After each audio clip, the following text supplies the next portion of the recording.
YouTuber Anurag థోబాల్ ఆత్మహత్యా యత్నం దేశవ్యాప్తంగా సంచలనం రేపుతోంది.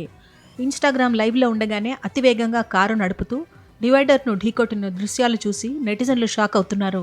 శనివారం రాత్రి ఢిల్లీ మీరట్ ఎక్స్ప్రెస్ వేపై ఈ విషాద ఘటన జరిగింది. ప్రమాదానికి కొన్ని నిమిషాల ముందు అనురాగ్ తన ఇన్స్టాగ్రామ్ ఖాతాలో లైవ్లోకొచ్చాడు. తన తల్లిని ఉద్దేశించి, అమ్మ, వచ్చే జన్మలోనైనా నాకు ప్రేమను ఇవ్వండి అంటూ కన్నీళ్లు పెట్టుకున్నాడు. తన ఫాలోవర్స్తో మాట్లాడుతూనే ఫార్చ్యూనర్ కారు వేగాన్ని అమాంతం పెంచాడు. లైవ్ కొనసాగుతుండగానే కారు వేగం సుమారు 150 కిలోమీటర్లకు చేరుకుంది. ఆ వేగంలో కారు అదుపు తప్పి రోడ్డు మధ్యలో ఉన్న డివైడర్ను బలంగా ఢీకొట్టింది. ప్రమాదం జరిగిన వెంటనే లైవ్ ఆగిపోవడంతో అభిమానులు ఆందోళన చెందారు. సమాచారం అందుకున్న పోలీసులు ఘటనా స్థలికి చేరుకుని నుజ్జునుజ్జైన కారులో నుంచి అనురాగ్ను బయటకు తీసి ఆసుపత్రికి తరలించారు.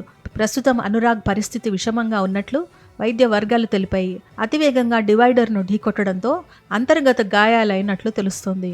కొంతకాలంగా అనురాగ్ తన కుటుంబ సభ్యుల నుంచి మానసిక వేధింపులు ఎదుర్కొంటున్నట్లు సమాచారం. ముఖ్యంగా ఆయన చేసుకున్న కులాంతర వివాహాన్ని కుటుంబం వ్యతిరేకించడమే కాకుండా తనను ఆర్థికంగా, సామాజికంగా ఒంటరివాడిని చేశారని గతంలో అనురాగ్ థోబాల్ ఆరోపించాడు. కొన్ని రోజుల క్రితం తనను బతికే స్థితిలో ఉంచడం లేదు అంటూ అతను పెట్టిన ఇన్స్టా పోస్ట్ వైరల్ అయింది.